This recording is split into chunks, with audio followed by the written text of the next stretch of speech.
안녕하십니까. 신의 한수의 신의식입니다. 여권과 청와대에 유리하게 여론조사를 해온다고 의심받고 있는 갤럽이 말이죠.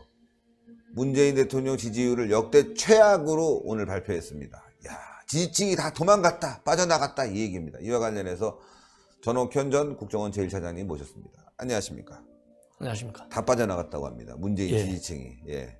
오늘 이제 그 한국 갤럽에서 네. 최근에 2일부터 4일까지 바로 어제까지죠. 전국 성인 1,300명을 대상으로 여론조사한 결과가 나왔습니다. 그런데 대통령에 대한 지지율이 41%. 그러니까 취임 이후에 지금까지 여론조사한 내용 중에서 가장 낮은 수치라고 이렇게 되어 있고요. 그리고 이제 잘못하고 있다. 이렇게 부정적인 평가는 전주 대비 무려 3%나 올라가지고 49%를 보이고 있습니다. 그래서 긍정과 부정, 이 평가율의 격차가 8%로 벌어졌습니다. 예. 이런 그 특징을 보여주고 있네요. 예. 뭐 김의겸 문제도 영향을 줬을 것이고 경제 문제도 영향을 줬을 것이고 최근에 김의겸 문제 때문에 많은 국민들이 돌아섰을 거라고 생각합니다. 예. 그러니까 이제 여러 가지로 이 큰 틀에서 보면 많은 원인이 있겠지만 뭐 경제 문제 뭐 이런 것은 어제 민생 문제 이건 어제 오늘 얘기가 아니잖아요. 그렇죠. 계속해서 현 정부의 지지율을 발목 잡고 있는 제가 보기에는 가장 큰 요인 중에 하나가 경제 민생 문제예요. 그 다음에 하나가 이제 이번에 장관 7명을 지금 했는데 7명이 우리 자유한국당 입장에서는 또 바른미래당도 상당히 그렇게 또 보고 있어요. 전부 장관 자격이 없다고 이렇게 보고 있잖아요. 근데 제가 보기에는 제 기억에 청와대가 추천한 장관 전부 자격이 없다고 한 그런 경우는 제가 들어본 적이 별로 없는 것 같아요. 그러니까요. 그 정도로 인사 참사 수준. 국민에 대한 실망이 큰 것 같아요. 그래서 이번 갤럽 여론조사에서도 이렇게 취임 이후로 체제로 빠져지게 된 것이 인사 문제가 영향이 제일 크다. 그렇게 갤럽 측에서도 지금 밝히는 걸로 그렇게 나와 있습니다. 이 인사 문제가 가장 많이 영향을 주고 있고 취임 초기에 좀 그랬었는데 이번에 더 그게 많이 영향을 줬다. 이렇게 큰 이유 중에 하나로 지목이 되고 있고요. 그 다음에 하나는 이제 민생 문제. 또 민생 문제이고 그 다음에 또 하나는 이제 남북 문제에 있어서 너무 북한에 친한, 북한에 경사된 정책이다. 이런 것도 또 이 지지율에 많은 또 영향을 줬습니다. 그래갖고 이제 연령별로 이렇게 보면요. 20대하고 50대, 60대는 20대하고 60대, 50대, 60대에서는 이 긍정 지지율보다 부정 지지율이 월등히 높아요. 예를 들어서 20대는 비슷합니다. 40이라고 44. 근데 이제 50대는 40이라고 51이니까 10%포인트. 굉장히 차이 나잖아요. 60대는 더 많이 차이 나요. 30대 63. 배 이상 차이 나요. 50대라는 거는 일단 386이거든요. 그렇습니다. 386 운동권도 떠나고 있다. 이런 신호인데요. 이거. 그러니까 이제 지지층이 지금까지는 20대, 30대, 40대, 50대까지가 전반적으로 큰 틀에서 지지층으로 봤잖아요. 근데 맨 먼저 떨어져 나간 게 20대예요. 그 다음에 이제 30대 떨어져 나가고 40대가 그래도 좀 덜 바뀌는데 50대는 이미 벌써 10% 차이 나잖아요. 그렇죠. 그 60대는 배 이상 차이 나는 거예요. 60대는 이제 인생 살 만큼 살았기 때문에 다양한 정부를 다 경험해 왔잖아요. 그러니까 60대에서 느낌이 제일 실망이 크다 이렇게 보여지는 것이고 그 다음에 지역별로 보면 이 서울 지역 그 다음에 대구, 경북, 부산, 울산, 경남 이 지역에서 평균치가 긍정 지지율 아까 얘기했잖아요. 최저치가 41%잖아요. 그 41%보다도 떨어져요. 서울 지역 지지율이 38%밖에 안 되고 그리고 대구, 경북은 25%, 부울, 경원 37%. 그러면 부산, 울산, 경남 이 경상도 흔히 얘기하는 경상도 쪽은 아무래도 자유한국당 보수 세력이 강하니까 그렇다고 쳐요. 그러면 서울 수도권은 지금까지 항상 보수한테 좀 불리한 지역이잖아요. 그렇죠. 이 보수한테 불리한 서울 지역에서도 평균 지지율 41%보다 빠지는 3% 빠지는 38%가 안 돼요. 이거는 상당한 정권의 경고음이 울렸다. 이렇게 봐야 될 것 같습니다. 정권의 경고음이 울렸다. 그런데 뭐 변할 생각이 없는 것 같습니다. 불나니까 말이죠. 북한으로 불 옮겨 붙을까봐 뭐 함께 뭐 불을 꺼야 된다. 이렇게 대통령이 얘기하는 거 보면은 이 문재인 씨는 정신이 나간 것 같습니다. 국민들이 얼마나 힘들어하는지 모르고 북한이나 신경 쓰고 있는 것 같아요. 그래서 이제 북한에 신경 쓰는 것도 뭐 필요할 수도 있지만 지금같이 김정은이가 저렇게 핵도 포기하려고 안 하고 있고, 또 이런 인권 문제도 하나도 국제사회의 요구가 달리 전혀 반대 방향으로 가고 있고, 더 무서운 것은 지금 미 의회에서 무슨 얘기가 나오는지 아세요? 제발 한국인 6명 잡고 있는 거 그게 해결해야 된다.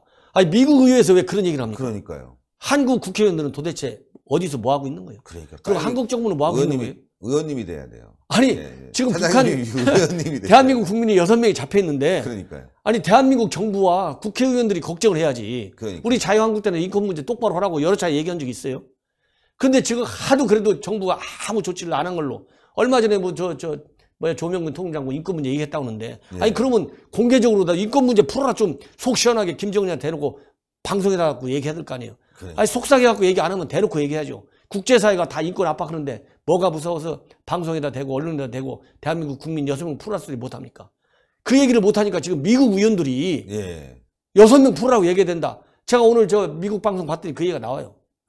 그 정도로 지금 인권 안 지키고 오히려 있어요. 미국에서 지금 우려하고 있는 거예요. 우리 국민들의 안전을 걱정하고 있는. 예. 어처구니 그러다 보니까 아까도 얘기했처럼 부정평가하는 이유가 북한에 편들고 북한에 너무 친화적이고 이런 것 때문에 지지율이 떨어지는데, 이런 북한에다가는 북한을 엄하게 다스리는 방향으로 가야 지지율도 올라간다. 이런 말씀을 제가 안 드릴 수가 없는 거예요. 그러니까요. 그리고 더 중요한 것은 네. 지금 아까도 했지만 지금 민생 문제는 소득 주도 성장, 최저임금, 근로시간 이런 거에 대해서 근본적인 틀이 바뀌지 않으면 이 떠났던 지지층 돌아오기가 굉장히 어렵다. 지금 이 갤럽에서 이번에는 좀 자세하게 그게 나왔어요. 네. 제가 좀 시청자 여러분들 어느 정도로 국민들이 이 소득 주도 성장, 전반적인 경제 이 정책에 대해서 네. 실망하고 있는지 제가 말씀을 드릴게요. 뭐냐면 앞으로 향후 1년 후에 경기 전망에 대해서 13% 정도만 좋아질 거라고 보고 있고요. 54%가 나쁘다. 나빠질 거다. 이렇게 지금 보고 있어요. 그다음에 이 낙관 전망치, 이거는 조사 이래 최저치래요. 예, 조사 이래 최저치다.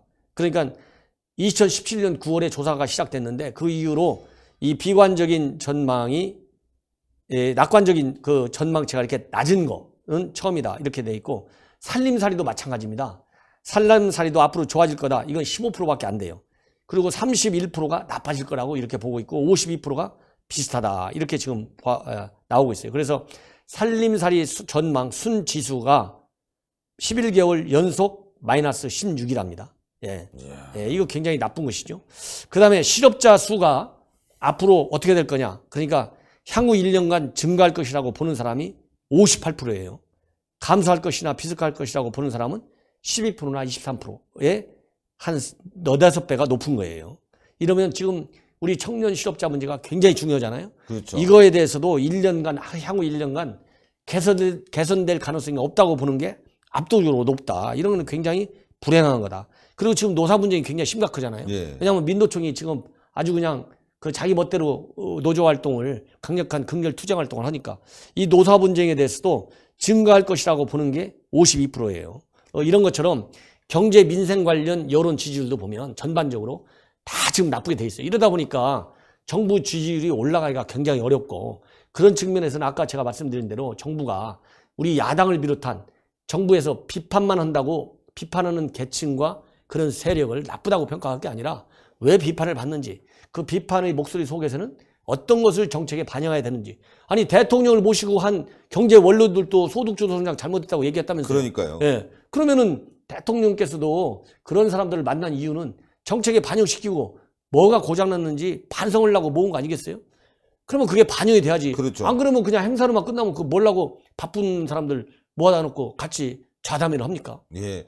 지금 말이죠, 여러분들, 더불어민주당 지지율은요, 이번 갤럽 조사에서 37%, 2포인트가 상승했다고 합니다. 지금 어처구니가 없어요. 이 갤럽이 그래서 문제인 것 같아요. 그러니까 문재인 지지율을 40으로 봤는데 제가 봤을 땐 여기서 한 15 이상은 빼야 될 것 같고요. 그리고 자유한국당 이번에 아시겠지만 46%, 그리고 통영에서는 60% 가깝게 득표를 했지 않습니까? 그런데도 불구하고 23%.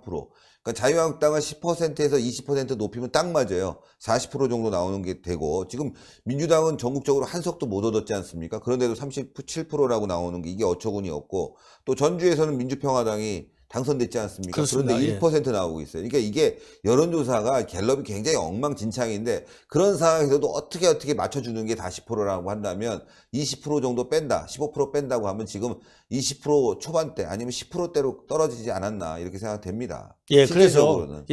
그래서 이런 그 여론조사는요, 이제 그 하나의 그 민심의 흐름을 그렇죠. 얘기하잖아요. 흐름만 보는 거죠. 그럼 제가 볼 때 이 민심이라고 하는 것은 제일 중요한 것이 물론 안보도 중요하지만 국가 차원에서 안보가 굉장히 중요하고 국민들한테도 안보 중요하지. 그러나 피부에 와닿는 것은 안보보다는 경제 문제가 더 피부에 많이 와닿아요. 예. 그러니까 어느 나라 정부든지 외국도 다 민생, 먹고 사는 문제. 지금 김정은이까지도 지금 북한 주민들 민생 챙긴다는 거 아니겠어요? 그러니까요. 북한 주민 민생 챙기려고 계속 제재 풀어내는 거 아니겠습니까? 예. 그런 것처럼 우리 자유 대한민국에서도 민생 문제가 제일 큰데 앞에서 얘기한 대로 지금 민생 문제와 관련해서 여론조사 나온 거 보면 전부 부정적인, 향후 1년간 부정적인 전망이 앞을 훨씬 높잖아요. 예. 이런 걸 본다면 단순하게 지지율에 연연하지 말고 통째로 병의 원인이 어디가 있는지 의사의 진단을 받아야 된다. 의사는 전문가들이잖아요. 분야별로. 예. 그래서 여야, 보수, 진보 이런 전문가를 색깔로 구별하지 말고 전문성의 깊이만 가지고 그렇죠. 전부 통째로 다 이분들의 의견을 받아들일 수 있는 열린 자세로 국정을 운영해 나갈 것을 저는 정말 부탁을 드립니다. 예, 아유, 전옥현의 안보정론TV 여러분들 많은 시청 부탁드리고 또 추천, 구독 버튼 눌러주십시오. 아유, 오늘도 대단히 감사합니다. 감사합니다. 예, 경제가 엉망진창이고 말이죠. 사회가 엉망진창입니다. 그런데도 불구하고 이 정부는 말이죠. 바뀔 생각이 없습니다. 오히려 더 나빠지고 있죠. 경제도 나빠지고 사회도 나빠지고 있고 안보는 불안해지고 있고 말이죠. 정신 못 차리고 있습니다. 그런데 불 났는데 말이죠. 이것도 야당 탓하고 있습니다. 정말 어처구니가 없습니다. 불이 났는데 못 껐는데 야당 탓하고 있습니다. 거기 대통령 가면 불 꺼집니까? 예? 안보실장 가면 불 꺼집니까? 도대체가 말이죠. 어처구니가 없습니다. 네, 이 정부 빨리 끌어내려야 됩니다, 여러분들. 그러기 위해서 신의 한 수가 빨리 100만 가야죠. 동그랗게 올라가는 구독 버튼 눌러주시고 추천 버튼 그리고 댓글로 응원 많이 부탁드리겠습니다. 여러분들 대단히 감사합니다. 수고하셨습니다. 감사합니다.